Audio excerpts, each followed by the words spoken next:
بسم الله الرحمن الرحيم.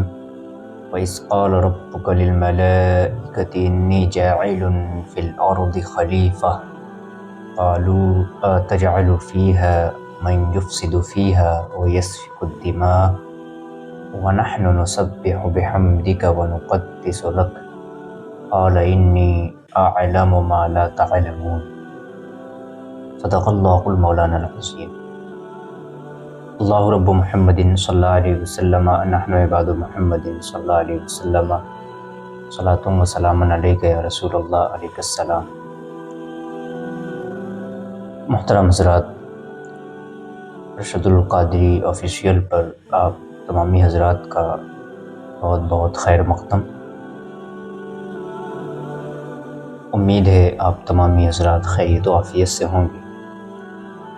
دی پروفیٹ آف اللہ المائٹی کے ایپیسوڈ نمبر 1 میں آج ہم بات کریں گے سیدنا آدم علیہ السلام کے بارے میں، اور مزید ہم جانیں گے کہ اللہ نے انسان ہی کو اپنا خلیفہ کیوں بنایا، جبکہ دوسری بھی مخلوقات تھی تو اللہ نے انسانوں کو ہی کیوں منتخب فرمایا. ان سارے امور پر انشاءاللہ العزیز گفتگو ہوگی. مولا تبارک و تعالیٰ کی بارگاہ میں دعا ہے مولا ہماری زبان پر کلمہ حق جاری فرمائے، آمین. حضرات محترم، جیسا کہ اللہ رب العزت کا ارشاد ہے وَإِذْ قَالَ رَبُّكَ لِلْمَلَائِكَةِ إِنِّي جَاعِلٌ فِي الْأَرْضِ خلیفہ، اور محبوب یاد کیجئے جب آپ کے رب نے ملائکہ سے کہا کہ میں زمین پر اپنا خلیفہ بنانے والا ہوں،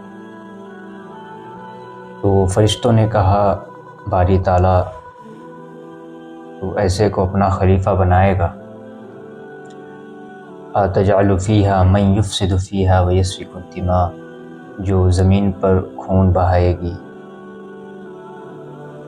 اور فتنہ و فساد پیدا کرے گی، تو ایسے کو اپنا خلیفہ بنائے گا. وَنَحْنُ نُسَبِّحُ بِحَمْدِكَ وَنُقَدِّسُ لَكَ، اور حال یہ ہے کہ ہم تیری تقدس بیان کرتے ہیں، ہم تیری پاکی بیان کرتے ہیں. تو باری تعالیٰ نے فرمایا انی اعلم ما لا تعلمون، تو جو کچھ میں جانتا ہوں تم نہیں جانتے. اس آیت مبارکہ میں کئی سارے امور ہیں جو غور طلب ہے. ہم ہر امور پر گفتگو کرنے کی کوشش کریں گے. سب سے پہلے ہم یہ جانتے ہیں کہ خلیفہ کہتے کس کو ہیں، خلیفہ کا معنی کیا ہے. خلیفہ دراصل یہ عربی زبان کا لفظ ہے جو کہ فعیلتن کے وزن پر ہے. فعیلتن خلیفتن، جس کے معنی ہوتے ہیں عربوں کے ہاں جب ایک کے بعد دوسرا اس کے قائم مقام ہو جاتا تو عرب کہتے خلفہ فلان فلانن، یعنی فلاں شخص فلاں کا خلیفہ ہوا یا نائب ہوا. تو یہ کہنا لیکن درست نہیں ہوگا کہ معاذ اللہ کے قائم مقام ہم ہو گئے یا انسان اللہ کے قائم مقام ہو گیا، بلکہ یہاں مراد یہ ہے کہ اللہ رب العزت کے احکامات، اللہ رب العزت کے قوانین کو ترتیب دینے کے لیے، نافذ کرنے کے لیے نائب کی حیثیت سے اللہ نے ہمیں منتخب فرمایا ہے کہ ہم اس کی نائب کی حیثیت سے اس کے قوانین اور اس کے احکامات نافذ کریں. کیونکہ جو نائب ہوتا ہے وہ اپنے اصل کے قوانین اور اصل کی چیزوں کو عوام کے سامنے نافذ کرتا ہے. یہاں ایک بات اور غور طلب ہے کہ اس آیت مبارکہ میں بات ہو رہی تھی تخلیق آدم علیہ السلام کی کہ ابھی تک حضرت آدم علیہ السلام کی تخلیق نہیں ہوئی تھی. حضرت آدم علیہ السلام کو اللہ نے پیدا نہیں فرمایا تھا. اس وقت اللہ اپنے فرشتوں سے ارشاد فرما رہا ہے کہ میں زمین پر اپنا خلیفہ بنانے والا ہوں. تو بات ہو رہی تھی چونکہ تخلیق آدم کی، اس پر فرشتوں کا یہ کہنا کہ مولا تو ایسوں کو اپنا خلیفہ بنائے گا جو فساد پیدا کریں گے، خون بہائیں گے زمین پر. تو اس کا اشارہ کیا حضرت آدم علیہ السلام کی طرف تھا؟ کیونکہ اللہ رب العزت نے انہی کی تخلیق کا ارادہ فرمایا. تو نہیں، یہاں خلیفہ صرف حضرت آدم علیہ السلام کے حوالے سے خلیفہ کی بات نہیں ہو رہی تھی، بلکہ پوری انسانیت کے حوالے سے بات ہو رہی تھی، سارے انسان کے حوالے سے بات ہو رہی تھی. جبھی فرشتوں نے کہا، عرض گزار ہوئے مولا تو ایسی امت کو یا ایسی قوم کو اپنا خلیفہ بنائے گا جو زمین میں فساد پیدا کریں گے، جو خون بہائیں گے، جو فتنہ و شر پھیلائیں گے. تو یہاں مراد پورے کے پورے انسان ہیں. پھر یہاں ایک اور امور غور طلب ہے، ایک اور امر غور طلب ہے کہ اللہ رب العزت نے فرمایا،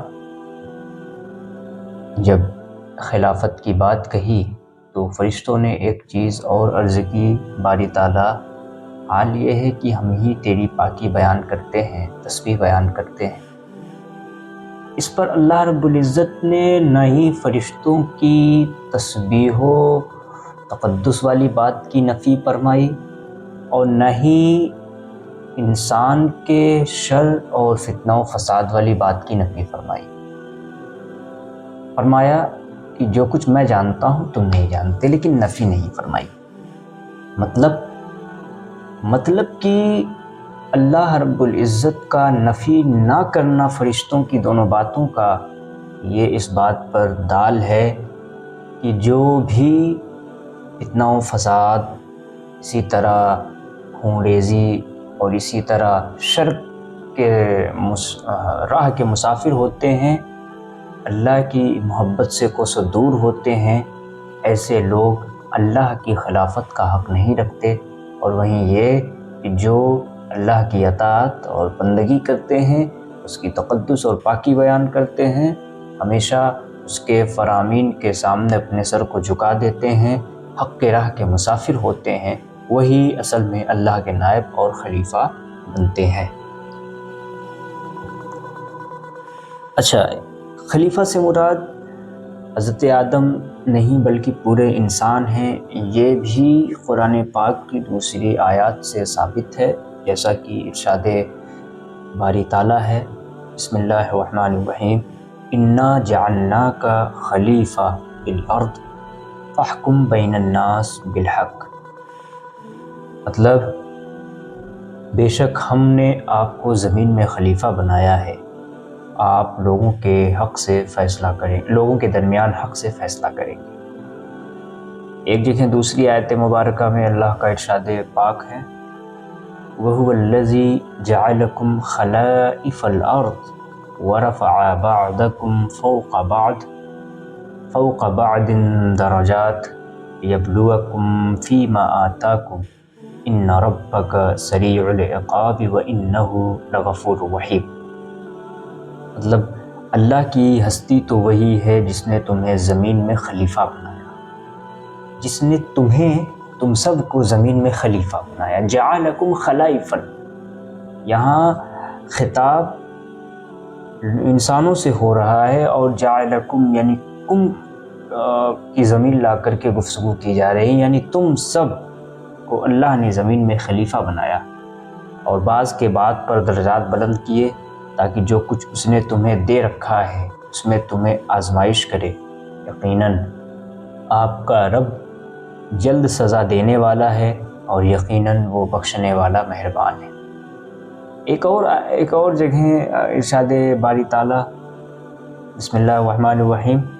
امن یجیب المضطر اذا دعاہ ویکشف السوء ویجعلکم خلفاء الارض اِلٰہ مع اللہ قلیلا ما تذکرون. فرمایا کون ہے وہ جو بے قرار شخص کی دعا کو قبول کرے جب وہ بے قرار اس سے فریاد کرے اور اس کی مصیبت کو ٹال دے، اور کون ہے وہ جو زمین میں تمہیں خلیفہ بناتا ہے؟ کون ہے وہ وَيَجْعَلُكُمْ خُلَفَاءَ الْأَرْضِ، جو زمین کا خلیفہ تمہیں بناتا ہے؟ کیا اللہ کے ساتھ کوئی معبود بھی ہے؟ تم لوگ غور و فکر بہت کم کرتے ہو. تو دیکھا ان تینوں آیات مبارکات سے یہ صاف پتہ چل رہا ہے کہ خلافت کی بات صرف حضرت آدم کی نہیں بلکہ ذریت آدم کی بھی ہو رہی تھی. اب یہاں ایک سوال یہ کہ کیا اللہ نے انسان کو خلیفہ بنایا تو صرف انسان ہی کو اللہ نے خلیفہ کیوں بنایا جبکہ دوسری بھی مخلوقات تھی جیسے کہ جن تھے، فرشتے تھے، تو اللہ نے انسان ہی کو اپنا خلیفہ کیوں بنایا؟ دراصل اللہ نے فرشتوں کو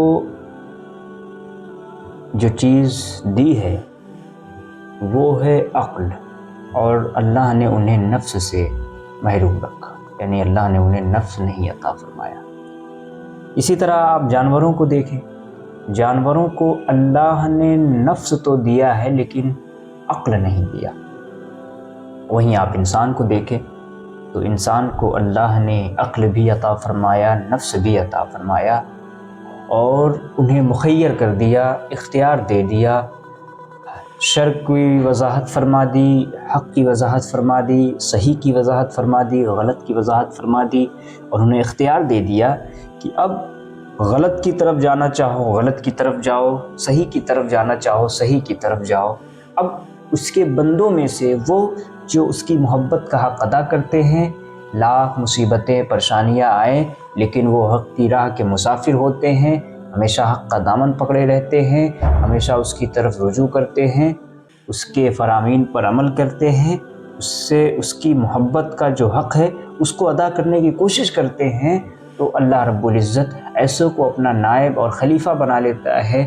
اس لیے کہ اللہ نے انہیں مخیر کیا ہوا تھا دونوں چیزوں میں، لیکن انہوں نے اس کی راہ لی، اس کی طرف کی راہ لی، اور وہی وہ لوگ جو شر کی راہ کے مسافر ہوتے ہیں، جو فتنہ و فساد پیدا کرتے ہیں، ایسے لوگوں پر اللہ کا غضب ہوتا ہے اور وہ خلیفہ کا حق نہیں رکھتے. تو چونکہ اللہ نے مخیر کیا ہوا ہے انسانوں کو صحیح اور غلط کے مابین، اختیار دے دیا ہے کہ جو تم کرنا چاہو کرو، تو اس بنا پر وہ محبوب بندے اس کے جو اس کی طرف ہزارہا پریشانیاں آنے کے بعد اس کی طرف رجوع کرتے ہیں، تو ایسے بندوں سے وہ خوش ہوتا ہے اور خوش ہو کر ان کو اپنا خلیفہ اور اپنا نائب مقرر فرماتا ہے یا منتخب فرماتا ہے. تو دوستو، ہم نے جانا کہ اللہ نے اپنا خلیفہ انسان ہی کو کیوں بنایا اس حوالے سے، اور مزید ہم نے جانا خلیفہ کے معنی کیا ہیں اور خلیفہ سے یہاں اس آیت مبارکہ میں مراد کیا ہے. اور حضرت آدم علیہ السلام اللہ کے خلیفہ ہیں، اللہ کے نائب ہیں، پہلے انسان ہیں، ہم سب کے باپ ہیں. اللہ نے حضرت آدم علیہ السلام کو پیدا فرما کر کے آپ کے جسم کے ایک حصے سے ہی حضرت حوا رضی اللہ تعالی عنہا کو پیدا فرمایا. آپ دونوں کو اللہ نے حکم دیا کہ آپ دونوں جنت میں رہیں. لیکن یہاں ایک سوال ہوتا ہے، کیا اللہ رب العزت نے حضرت آدم حضرت حوا کو حکم دیا کہ وَقُلْنَا يَا آدَمُ اسْكُنْ أَنْتَ وَزَوْجُكَ الْجَنَّةَ وَكُلَا مِنْهَا رَغَدًا حَيْثُ شِئْتُمَا إِلَى هَذِهِ الشَّجَرَةِ إِلَى آخِرِ الْآيَةِ. تو اس آیت مبارکہ میں اللہ رب العزت کا ارشاد ہے کہ وَقُلْنَا يَا آدَمُ اسْكُنْ أَنْتَ وَزَوْجُكَ الْجَنَّةَ، اور ہم نے آدم اور حوا سے کہا کہ تم دونوں جنت میں رہو. تو کیا اللہ رب العزت نے حضرت آدم حضرت حوا کو جو جنت میں رہنے کا حکم دیا، تو کیا یہ وہی جنت ہے جسے جنت خلد کہتے ہیں، جس جنت کا ذکر بارہا قرآن میں ہوا، اور جس جنت کی خواہش اللہ کے رسول صلی اللہ علیہ وسلم نے امت کو دلائی؟ کیا یہ وہی جنت ہے جس جنت کے بارے میں اللہ نے فرمایا کہ جو خیر کی راہ کے مسافر ہوں گے ہم ان کے لیے جنت تیار کر رکھے ہیں، اور جو شر کی راہ کے مسافر ہوں گے، جو نافرمان ہوں گے، ہم نے ان کے لیے جہنم تیار کر رکھی ہوئی ہے؟ تو کیا یہ وہی جنت ہے؟ اگر یہ وہی جنت ہے، اسی جنت میں حضرت آدم حضرت حوا کو رہنے کی اجازت ملی تھی، تو وہ جنت خلد ہے، اور جنت خلد میں جب ایک دفعہ کوئی جاتا ہے تو اس کا نکلنا نہیں ہے۔ تو کیا یہ واقعتاً وہی جنت خلد ہے؟ اگر ہے تو پھر حضرت آدم حضرت حوا کو اللہ نے زمین کی طرف کیوں اتارا؟ دراصل علماء کی ایک جماعت اس اور گئی ہے، یہاں جنت سے مراد جنت خلد ہی ہے، لیکن علماء کی ایک دوسری جماعت، اور جو کہ کثیر جماعت پر مشتمل ہے، وہ اس اور گئے ہیں کہ نہیں، یہاں جنت سے مراد جنت خلد نہیں ہے، بلکہ جنت کا چونکہ معنی ہوتا ہے باغ،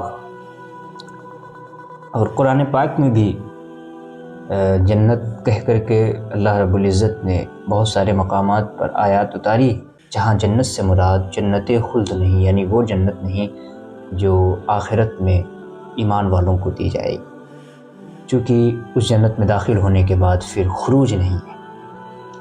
تو یہاں جنت سے مراد یہ ہے کہ حضرت آدم اور حضرت حوا کو اللہ نے ایک باغ میں جانے کی اجازت فرمائی، جہاں بہت ساری چیزیں تھیں، جہاں آرام کی جگہیں تھی، اور پھر چونکہ اللہ نے شروع میں ہی فرمایا فرشتوں سے انی جاعل فی الارض خلیفہ، کہ میں زمین کے لیے اپنا ایک نائب اور خلیفہ بنانے والا ہوں، تو اسی سے یہ بات سمجھ میں آ جاتی ہے کہ وہ زمین کے نائب اور خلیفہ تھے، تو اللہ انہیں جنت میں کیوں ڈالتا؟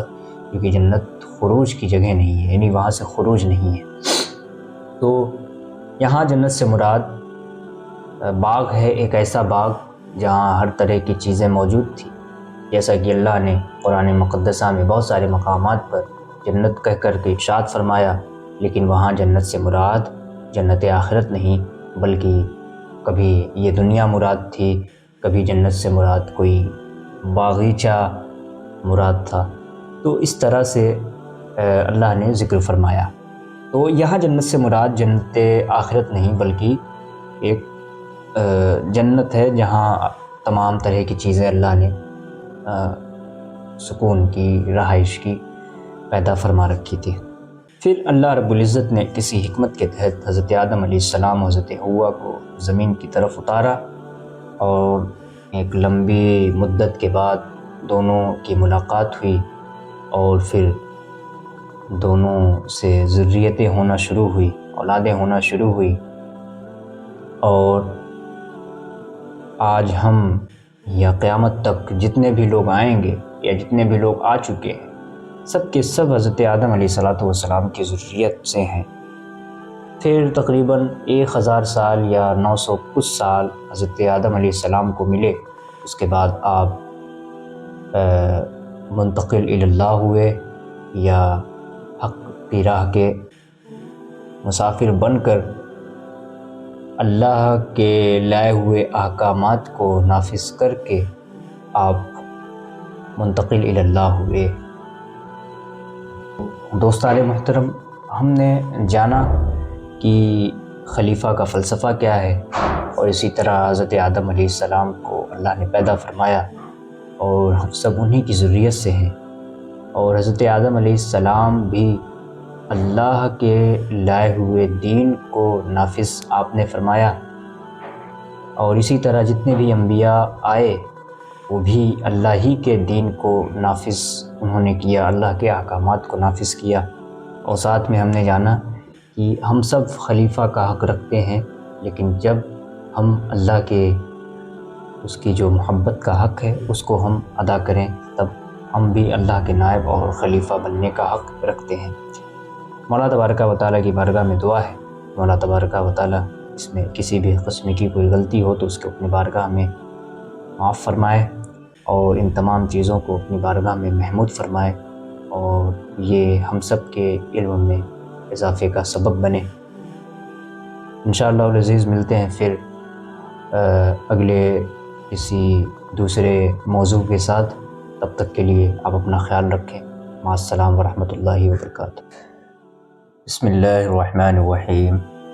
وَإِذْ